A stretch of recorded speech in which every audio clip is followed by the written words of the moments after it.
All right. The president arguing once again that he was only motivated with this new vetting executive order of his, not so new, on the 27th of January. But if it's blocked, especially in this latest appeals court out of San Francisco, and the tone of some, not all of the questioning, has folks wondering whether it will continue to be blocked. Well, that a lot is being sacrificed there, including our nation's security. To former Trump National Security Advisor, Kiron Skinner. Kiron, if, and we'll know, I guess, any minute, maybe later today, I'm not sure, if these judges decide they just need 2-1, it could be 3-0, that the president didn't prove his case or his point, then this goes up to the Supreme Court. But in the interim, he can't do anything on this, right?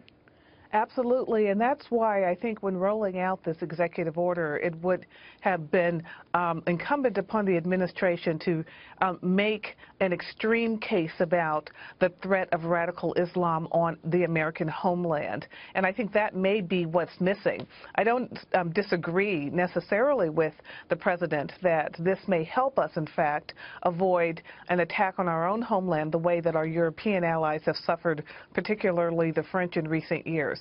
But I think making a really comprehensive case, walking the audience through the American, society through why this is necessary, may in fact have helped with the Ninth Circuit, because they have even argued that they need to see the national security argument in great detail. And hurting the president's case is the fact that a bipartisan group of former secretaries of state and national security advisors, including Madeleine Albright and General Mike Hayden, have said the national security test has not been met in this particular case.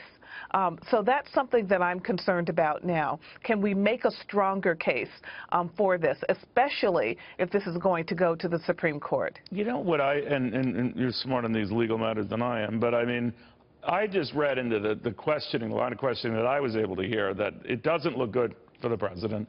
I could be wrong, but they kept going back or referencing, inferring, if you will, comments he made during the campaign and not the action that was specific to this now as President of the United States and protecting the people, and that kind of is coloring or appears to be coloring their decision, whether this represents a Muslim ban or going after people based on their religion. I'm paraphrasing here, but to get to the point that they're still living in the election, and for whatever reason, they don't like a decision from the guy who won that election.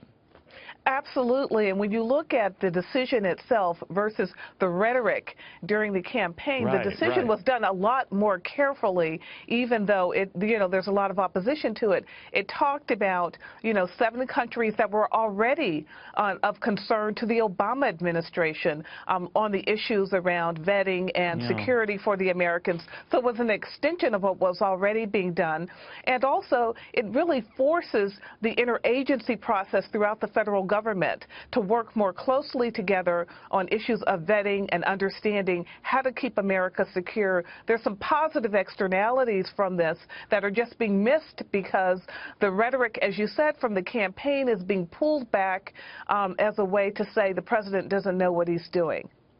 Yeah, that's my take as well, but you just said it a lot better. Kiron, thank you very, very much. Very good having you.